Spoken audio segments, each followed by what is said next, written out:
Hello বন্ধুরা, গতকাল ছুটির দিনে আমি একটি স্পেশাল থালি সাজিয়েছিলাম। আমার অনেক পছন্দের একটি থালি। দেখো তো তোমাদের পছন্দ হয় কি না।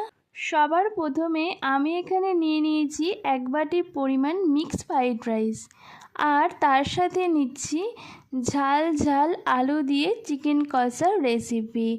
মিক্সড ফ্রাইড রাইসের সাথে আমার ঝাল ঝাল চিকেন কষা খেতে খুবই ভালো লাগে।